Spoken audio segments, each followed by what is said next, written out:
It is a brand new edition of Flyers Daily, a Monday edition. And boy, do we have a week to recap. Flyers Daily presented by Ticketmaster. Make more memories live. It is a Monday edition as well, which means everybody knows by now. It's a Monday with Meltzer. Joining us from PhiladelphiaFlyers.com, NHL.com, and HockeyBuzz.com is Bill Meltzer. And Bill, we've seen a little bit of the good, the bad, the bizarre, the spectacular, a little bit of everything this past week. Yeah, absolutely. I think sometimes a reminder is in order that hockey isn't football. That don't get too high or too low based on one game. I remember I earlier yesterday I said to somebody after the game against Ottawa, somebody said, "Oh well, the crash is starting," and They hit their leg, et cetera, right? And I said, well, if you weren't feeling that way on Thursday, when they won 5 straight, it was a perfect game against Dallas. Then don't feel that way. Don't feel that way on Sunday after a bad game. It's just a long season. So, yeah, I know a lot of people. We were seeing that same sentiment after they lost to San Jose. We heard the same sentiment after they lost to Columbus and lost 4 straight, and then they win 6 out of their next 7.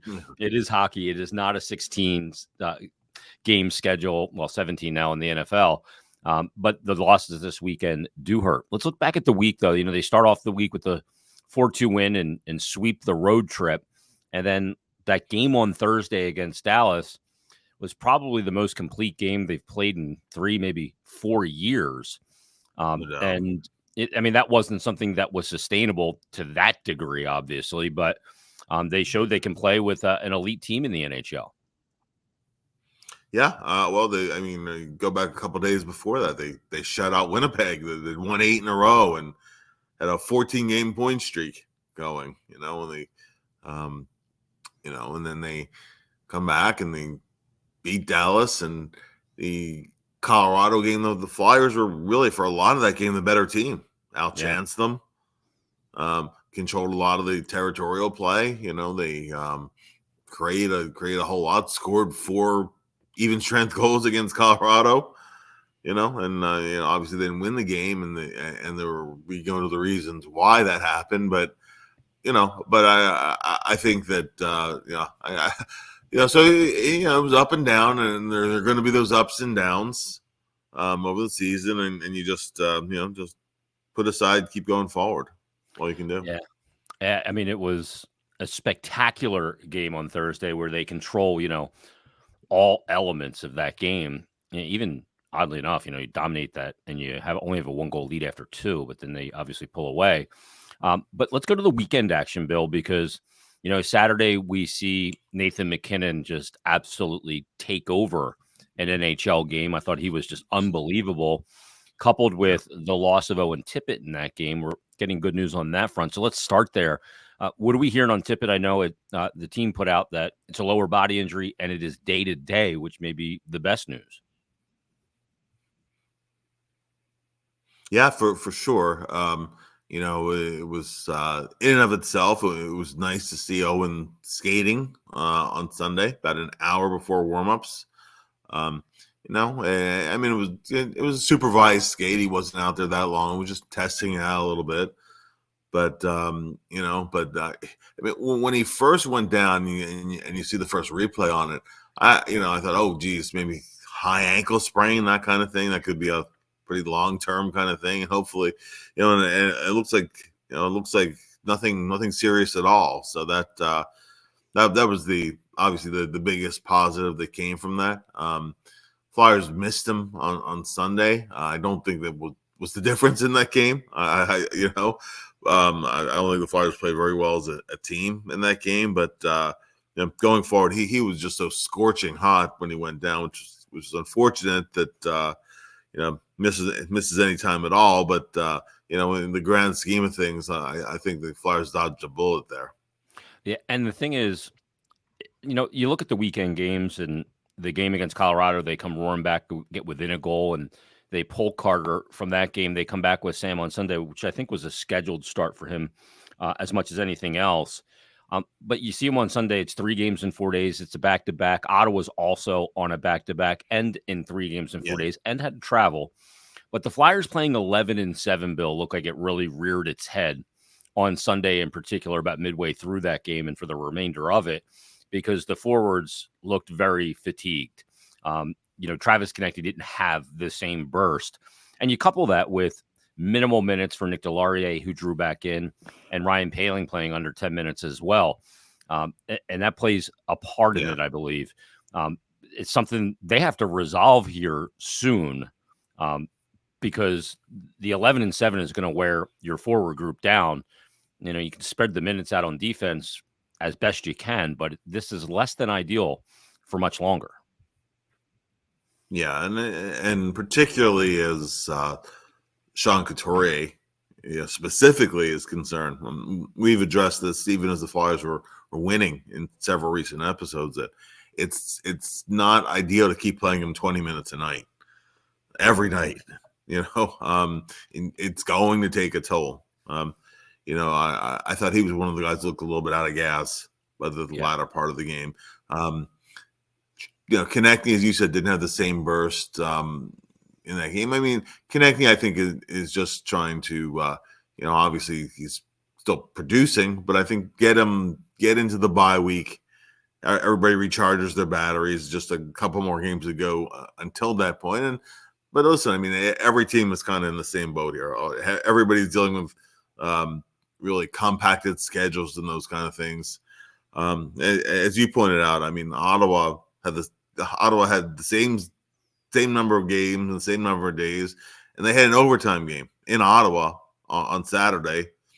Came into Philly and they won on Sunday. So I don't think you can use that as a reason. And also the flip side, of course, that being too that Flyers were at a pretty significant on-paper disadvantage schedule-wise going into Winnipeg, and they won. Yep. Same thing same thing in St. Louis. So, I mean, there's it becomes a factor if you honestly, if you let it become a factor, but you embrace it. Yeah, for sure. Yeah, and listen, Jason, you spend too much time defending in a game. If Flyers were playing from ahead most of that game against Ottawa, but still, a lot of it was played in the Philadelphia zone, which wears you down. It's so much harder to play defense in the league than to offensively, just to work to get out of your own end zone. So, Flyers didn't do themselves any favors. So I think that plays into it too. But yeah, I mean, and you say 11 forwards, but really it was kind of 10 because 9.5. Nick Delarier really didn't play very much at all. Yeah. And and Ryan Poehling played not that many minutes either. So you're for a lot of the game, you're kind of rolling 3 lines going with 9 forwards, and that will add up. Bill, one of the things I didn't like about the game on Sunday against Ottawa, with Tippett out, and Saturday Tyson Foerster scored on an unbelievable shot. And I was going into the game, I remember talking to somebody, and I said, I'd like to see him take 8 to 10 shots in this game. Know that that's a big-time weapon for him, that Tippett, one of the elite shooters on the team, is out of the lineup. But Foerster didn't seem to get to any spots and didn't have a shot on goal in the game. There's got to be some kind of message, I think, to the player that, look, one of your aces up your sleeve, you playing good defense and structure, that's all good. We love that. But you're here to be a shooter. That's kind of what you were drafted on. We need you to shoot. And I think that needs to be messaged. Yeah, I agree. And I mean, as far as Foerster's concerned, and it really was, it was a beautiful shot. It was just a nice sequence in general, nice play to set him up, nice finish on the play. Needed another goal because, he had the one in Minnesota, but that was his only goal in basically 6-7 weeks. Yeah. So 16 games. So he needed, and so, now he had a little bit of momentum behind it, and you would have liked to have seen a better follow-up game. With Foerster, it's not just so much shooting, it's also getting himself to the scoring areas. Yeah. So that, to put himself in position to be able to use that shot. And the other thing, too, with Tyson is has to cut back on the penalties. Yeah. Reaching penalties, right? Yeah, reaching penalties, hooking penalties, holding penalties, right? The kind of penalties that happen when you're getting on the wrong side of the puck a little bit, or getting, I mean, and it happens too. Is you hit a wall as the season goes along, particularly for younger players sometimes. But if you're not scoring, you need a lot of things going well to be contributing. And yes, he's not so much on Sunday, but in general, he's still winning a lot of board battles. He's back checking well. It's why he's staying in the lineup. But as you said, you drafted him in the first round to be a shooter, to be a goal scorer. Even if he's a little bit streaky, overall the season has been successful for him. But there have been 2 stretches where he's gone a month or more without a goal. I mean, that as he gains further experience, I don't think that'll keep happening. But still, I mean, it's something he has to work to improve on. It's been, particularly without Tippett, it would have been nice to have Foerster being one of the guys, because it's got to be a committee anyway, and it really has to be a committee without Tippett. But it'd be nice to have him as one of the guys contributing. Yeah, he's a guy I want to. When he scores that goal on Saturday, I want to see more of the willingness to take that shot, and maybe that's getting more comfortable in the league and realizing that you got to battle to get at those positions to get that shot off, and you got to fight for that ice. Bill, one of the we talk about storylines throughout the season quite a bit, from the beginning of the year, or it was they're winning too much and they got to stink to get a draft pick, to all the different narratives that come and go throughout an 82-game, basically 6-month hockey season. And kind of the storyline du jour is Carter Hart's no good and Sam Erson's a number 1. And if the playoffs started today, you start Sam Erson. And while it's a fun barroom debate, and this weekend lent to it. Carter gives up the 5 goals on a low shot total. But when you really look at the goals that were given up, I know a lot of people look at goaltending and say, goalie's job is to stop the puck. He's got to stop the puck. But I don't know how you make a save on a double deflection, or, the second goal, a perfect from low to high across the slot line pass, a breakaway on McKinnon. Yeah, you like a save there. You can get it at times. The 2-on-1 that's executed perfectly, and then the one that hits off Sanheim's rump. But that's the storyline. And while Erson didn't have his almighty performance on Sunday, I think the view of the fan base towards the goaltending is vastly different. No, I 100% agree. Let's go back to October here, because there was a Saturday afternoon game. Anaheim comes into town. 7-4. Same kind of game, right? Same kind of game. And who was in goal for that game? Sam Ersson. Yeah. And it was the same thing. You could break down the goals and go, yes, you need some stops from your goalie, but you look at them individually, they really weren't, maybe there was maybe one. Sam really needed to have that one. But in general, you look at it, that was a pretty tough chance, and that was a pretty tough chance. And there was a breakdown on this one. Same kind of thing. It happens to all goalies. It made me almost kind of flash back to when Steve Mason was here, and people would overreact if he did have a game like that. And all goalies have them, though. Yeah. It's not a Carter Hart versus Sam Ersson thing.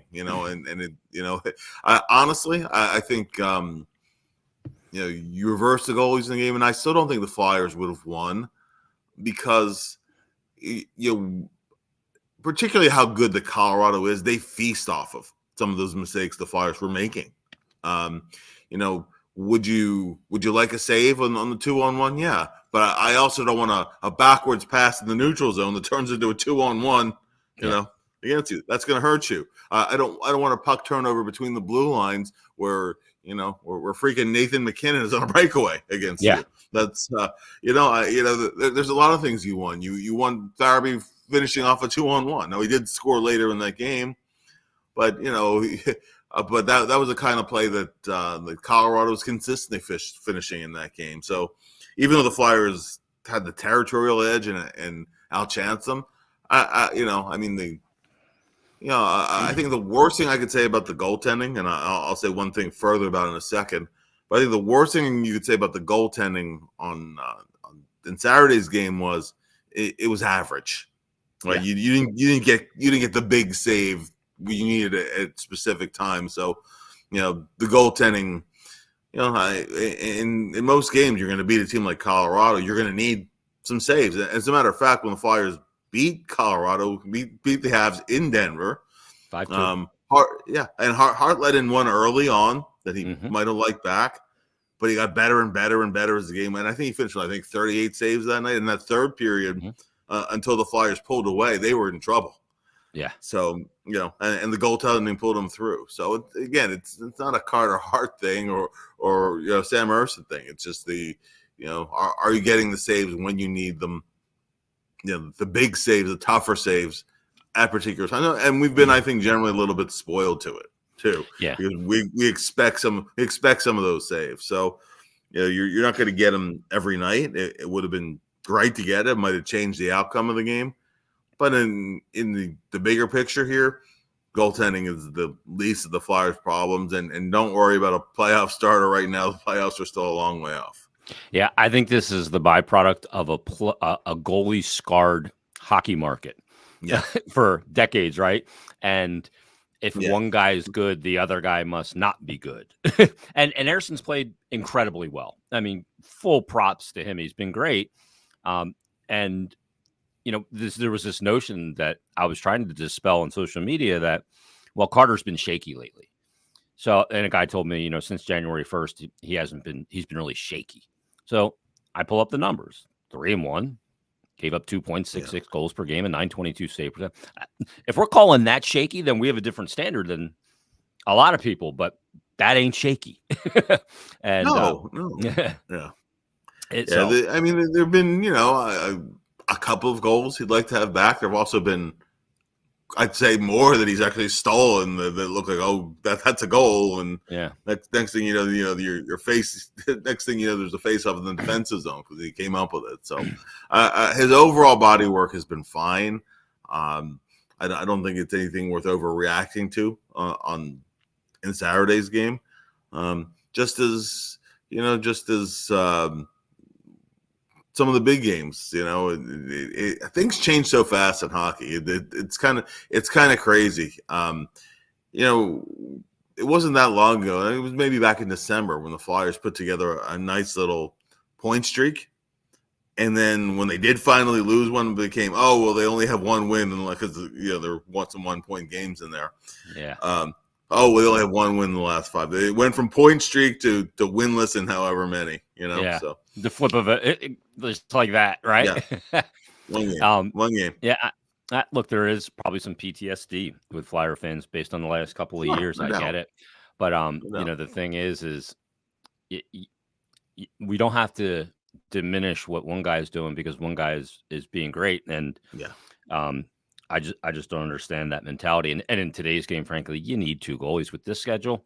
And these guys, 2 have basically been rotating since Carter came back from the illness, with the exception of the Calgary and Pittsburgh game where he played back-to-back games, Dick Carter. And I imagine we're going to see a rotation this week. I think Tuesday it'll be Carter at home against Tampa. I think Detroit will be Sam's game. And I think for the Hall of Fame game against the Boston Bruins on Saturday, where we're asking people to get there at 12 noon for Mark Recchi's induction, I think that'll be Carter. I think that has been pre-planned based on what is a very busy schedule. Let's talk about Hall of Fame weekend, Bill. It's going to be a lot of fun. It's going to start Friday night with the alumni game, which I cannot wait to see. And from everybody from Joe Watson claiming it's his last game to Mike Richards' return and Boosh in net against the Boston Bruins to Mark Recchi's induction, who holds the Flyers franchise record for single season points at 123. What's on tap for the weekend? Yeah, it's going to be a really, really special weekend. I always have fun at the alumni games, and some of my favorite articles to write, whether it's for the Flyer site or for the alumni site, as the alumni's content manager, is a lot of these articles. yeah, it's going to be cool. We did a little fan poll to try to, do kind of something a little unique. So we had the Flyers fans help us select some of the starting lineup choices. So so Scott Hartnell will be playing with Mike Richards and Mike Knuble. That was a fan selection. That's awesome. Yeah, it's pretty cool. And so like Bundy will be playing with Dennis Seidenberg, as his defense partner. Kind of, they didn't really, they were briefly teammates, but they didn't really quite overlap. So it's neat stuff like that. I'm really looking forward to the Stanley Cup team reunion. Mm-hmm.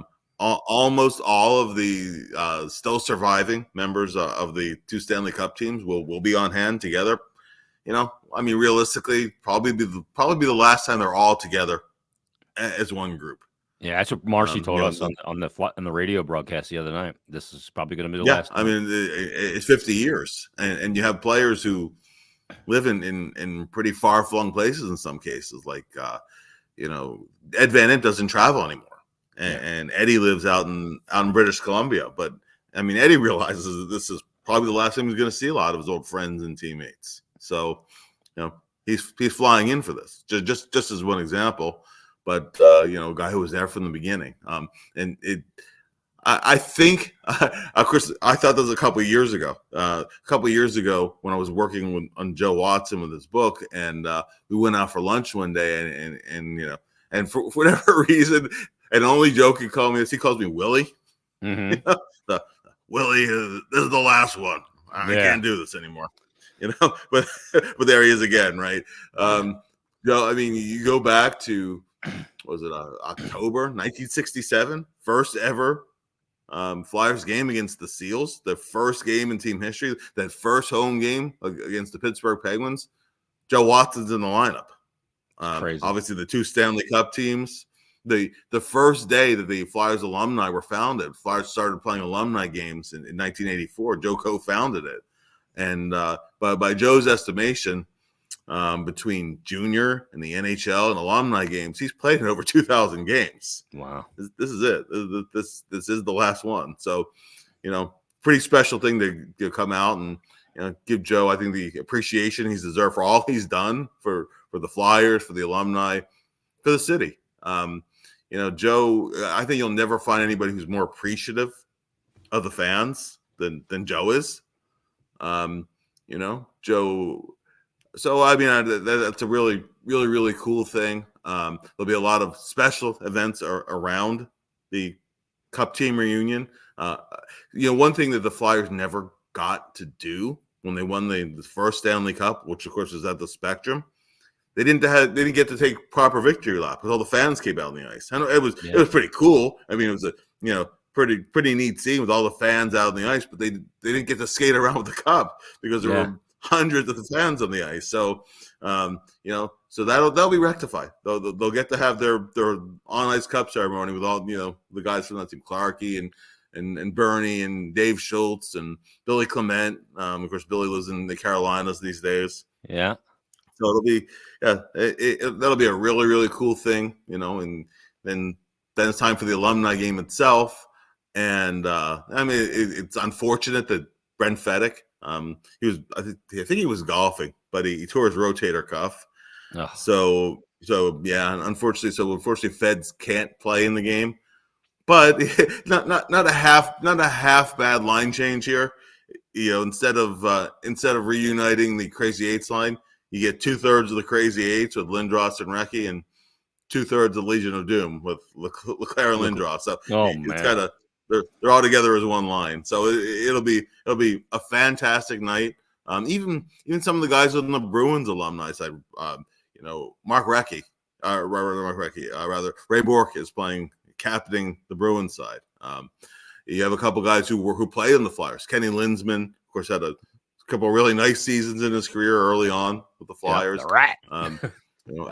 Al Secord. You actually have Reggie Lemlin, the old goalie and Flyers goalie coach, will be playing as a forward in that game. Wow. So lots of fun little things, and of course Reggie was Boucher's goalie coach here too. So Yeah. kind of neat. I told Boucher that you can't let Reggie score on you. No. He knows. You'll never hear the end of it if you get scored on Yeah. by a goalie that's playing forward.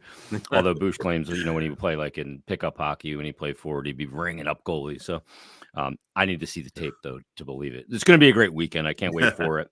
And it's going to be a busy week of hockey as well. Flyers in Tampa at home on Tuesday, Thursday in Detroit, alumni game Friday, and the induction ceremony of Mark Recchi, followed by the Flyers and Bruins game on Saturday afternoon. Bill, great stuff as always. Read Bill's work at PhiladelphiaFlyers.com, NHL.com, and HockeyBuzz.com. And we'll be back tomorrow. We'll preview Flyers Lightning and much more on a brand new episode of Flyers Daily.